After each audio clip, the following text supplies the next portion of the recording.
కేవలం 5,000తో 605 గజాల భూమిలో 630 స్క్వేర్ ఫీట్ సింప్లెక్స్ హౌస్ కేవలం 36 లక్షలు మాత్రమే. ఈ రోజు ఒక శుభదినం. ఎందుకంటే ఆర్మూరు ప్రజలు, ఆర్మూరు నియోజక ప్రజలు 10 సంవత్సరాల నుంచి ఈ బిల్డింగ్ చూస్తే కూడా భయపడ్డారు. మామూలు ప్రజలు ఇక్కడ ఉండేది అసాంఘిక శక్తులు, రౌడీలు, గుండాలు ఇష్ట వేసుకొని అధికారం అనే ముసుగును అడ్డం పెట్టుకొని అక్రమాలు, అవినీతి, అహంకారము, అన్ని అరాచకాలు ప్రజాస్వామ్యంలో ఎవరైతే చేయకూడదో, ఏదైతే చేయకూడదో గత శాసనసభ్యుడు, మాజీ శాసనసభ్యుడు, అతని బంధువులు, అతని సహచరులు ఈ అధికార నివాసం ఇది. అంటే ప్రభుత్వము ఒక శాసనసభ్యుడికి ఏర్పడిన ఒక అధికార నివాసంలో అక్రమాలు చేసినారు. అది ఇక ముందు చెల్లదు. ఇది అధికార నివాసం అంటే ప్రజల నివాసము. ప్రజలు తమ సమస్యలు చెప్పుకోవడానికి, మామూలు ప్రజలు, అమాయక ప్రజలు, పేద ప్రజలు, బలహీనులు, పక్క చిక్కిన వాళ్ళు మాత్రమే రావాలి. దయచేసి పైరవిలు చేసే వాళ్ళు, డబ్బున్న వాళ్ళు, ధనవంతులు ఇక్కడికి వచ్చే అవసరం లేదు.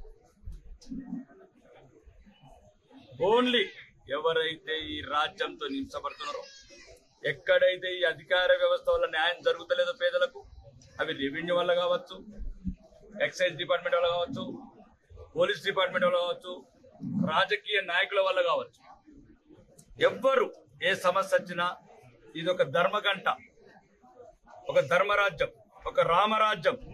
రామరాజ్యం ఎట్లయితే రాముడు వెళ్ళిండో, ధర్మరాజ్యంలో ధర్మాత్ముడు ఎట్లయితే వెళ్ళిండో, ఈ 5 సంవత్సరాలు ప్రజలిచ్చిన ఈ అధికారాన్ని, ఈ ఆశీర్వాదాన్ని మొత్తం ఈ పేద ప్రజలకి అంకితం చేస్తున్నాను. ఒక్కటి ఇక్కడ నుంచి మీడియా మిత్రులు కూడా దయచేసి మీరు కూడా ఈ 87 పల్లెల సమస్యలు ఎవరైతే బాధితులున్నారో, ఇప్పుడు నేను నిన్న హైదరాబాద్ ప్రెస్ మీట్లో చెప్పినట్టు 80 ఏళ్ళ వృద్ధురాలు బస్టాండ్లో పడుకుంటుంది. స్కూళ్ళల్లో ఉన్న స్కూల్ విద్య కావచ్చు, వైద్యం కావచ్చు, ఈ సమస్య మీద ఫోకస్ చేయాలి.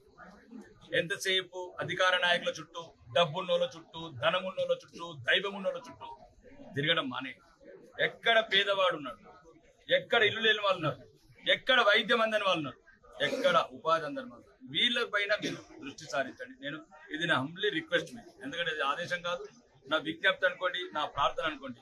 మీరే శివుడు మూడో కన్ను ఎట్టడో మీ మీడియా అనేది ఒక మూడో కన్ను. రాజకీయ నాయకులు చూడండి, అధికార వ్యవస్థ చూడండి, మీరు చూస్తారు. ఇక్కడ నుంచి దయచేసి మేము అందరినీ కోరుకునేది, ఏ సమస్య వచ్చిన పేదవాళ్ళు ధర్మంగా, ఇక్కడ ఎటువంటి అవినీతి, మొన్న కూడా చెప్పాను, అది మీరు మా దృష్టి తీసుకురండి. ఇక గంజాయి అనేది త్వరలో కనుమరుగవుతుంది. రెండోది హాస్పిటల్ కూడా ఇప్పుడు సూపరింటెండెంట్ గారు ఉన్నారు, మాట్లాడడం జరిగింది. ఆరోగ్య శాఖ మంత్రితో జరగడం జరిగింది. నేను కూడా ఇదే హాస్పిటల్కి వెళ్తాను ఇప్పటి నుంచి అని చెప్పాను. ఇన్స్ట్రుమెంట్స్ ఏవైతే లేవో ఇక్కడ నుంచి చెప్పాను, దామోదరం నరసింహ మంత్రి గారికి చెప్పాను. అన్న నేను కూడా నా ఫ్యామిలీతో అనే హాస్పిటల్కి పోవాలనుకుంటున్నాను. ఏ రోజైతే మనం ఉన్న వాళ్ళం హాస్పిటల్కి పోతున్నాం, పేదవాడికి కూడా ధైర్యం వస్తుంది. హాస్పిటల్లో అంటే రాకేష్ రెడ్డి పోతున్నాడు, నాగరాజు గారు పోతున్నారు, ధనవంతులు, కోటీశ్వర్లు, నాయకులు, అందరూ మేధావులు అందరూ గవర్నమెంట్ హాస్పిటల్కి పోతే పేదవాడికి కూడా ధైర్యం వస్తుంది, మేము కూడా వెళ్తే బతుకుతామని. కాబట్టి ముందు కూడా ప్రత్యేకంగా ప్రక్షాళన చేస్తుంది. ఇప్పటికీ చాలా బాగుంది. ఇంకా మిగతా ఏమైనా సంబంధించిన మిషనర్స్ కావచ్చు, అన్ని రకాలుగా లైక్ కార్పొరేట్ హాస్పిటల్, యశోద అనుకోవచ్చు, అపోలో లాంటి మిషనర్స్ కూడా తెప్పించడానికి ప్రయత్నం చేస్తాను. గౌరవ మంత్రి గారు కూడా ఒప్పుకున్నారు. రెండోది ఏంటంటే, ఈ ముఖంగా కాంగ్రెస్ నాయకులకు కూడా ఒక హెచ్చరిక చేస్తున్నాను.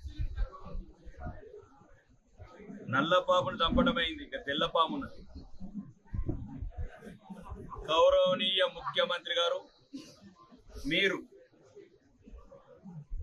దొరలు పోయినరిగా, మళ్ళా ఎల్మ దొర పోయినట్టు వాళ్ళ రెడ్డి దొరలు ఎక్కినావు, అహంకారం తలకెక్కినట్లది.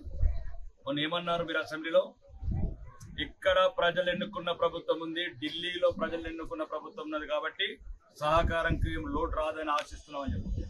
ఏమో అని నువ్వు కొడంగల్ ప్రజలు ఓట్లేస్తే ఎన్నుకున్న శాసనసభ్యుడు, నేను ఆర్మూరు శాసనసభ నుంచి ఆర్మూరు ప్రజలు ఓట్లేస్తే ఎన్నుకున్నవాడిని.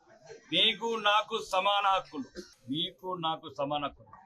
నువ్వు అహంకారంతో ప్రజాస్వామ్యాన్ని అపహాస్యం చేసేటట్లు ఏమని మాట్లాడావు ప్రెస్ మీట్ లో?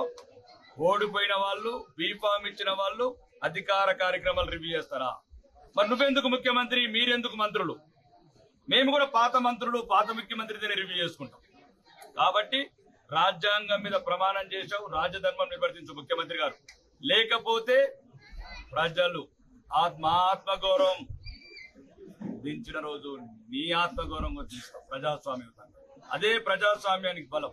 నువ్వు ఏదైతే విర్రవీగుతున్నావో వారం 10 రోజులకే ఇది ఒప్పుకోది ఆర్మూరు గడ్డ. ఈ ఆర్మూరు గడ్డ, నిజామాబాద్ గడ్డ, నిన్ను కూడా ఓడగొట్టిన గడ్డ, మాజీ ముఖ్యమంత్రిని ఇప్పుడున్న ముఖ్యమంత్రిని ఓడగొట్టిన గడ్డ నా నిజామాబాద్ జిల్లా. దయచేసి పరిధిలో లోబడి ఉండండి. రాజ్యాంగం మీకెంత తెలుసో మాకంత తెలుసు. కాబట్టి గౌరవనీయ ముఖ్యమంత్రి గారు, మీ అనుచరులు ఓడిపోయిన అభ్యర్థి ఎవరైతున్నారో వినయ్ కుమార్ రెడ్డి జర జాగ్రత్తగా ఉండు.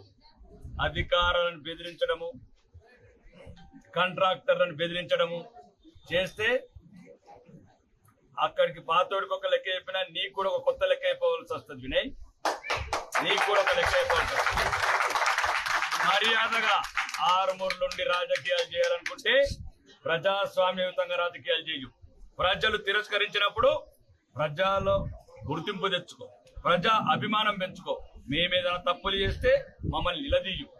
కాదు నీకు అధికారుల పైన దండ ఉంది, అండ ఉంది అనుకుంటే దా కలిసి సహకారం నిధులు తెచ్చుకుందాం. మీ ప్రభుత్వం ఉంది, మేము భారతీయ జనతా పార్టీ శాసనసభ్యుడిగా నేను నా ప్రజల మేలు నాకు ముఖ్యం. కావాలంటే నీకు ఏదైనా ఇన్ఫ్లుయెన్స్ ఉంటే నీ రెడ్డిలకు కాళ్ళు మొక్కరా, నీ రేవంత్ రెడ్డికి కాళ్ళు మొక్తావా, ఇంకొక రెడ్డికి కాళ్ళు మొక్తావా, ఇంకెవరు కోమటిరెడ్డి వెంకటరెడ్డి కాళ్ళు మొక్తావా, అందరికి కాళ్ళు మొక్కు. తీసుకురా నిధులు. కేంద్రాబాయ్ ఆఫీసర్లను బెదిరించి నేనే చూస్తాను, నువ్వేం చూస్తావు, నువ్వెట్లా చూస్తావు అంటున్నా. అంటే ఓడినోడే రాజకీయాలు చేస్తే మరి ప్రజల ఇప్పుడు ఎట్లా వాళ్ళు ప్రజలు ఆదరించి ప్రజలు ఇప్పుడు మా భారతీయ జనతా పార్టీ గెలిపించారు, మేమేం చేయాలి? అలా అనుకుంటే దయచేసి నేను మీడియా మిత్రంగా చెప్తున్నా, ఇట్లాంటి సంఘటనలు ఓడిపోయిన శాసనసభ్యుడు ఏమైనా అరాచకాలు మా దృష్టికి వచ్చినాయి తీసుకొస్తే అతన్ని కూడా ఆర్మూరు నుంచి బహిష్కరిస్తాం.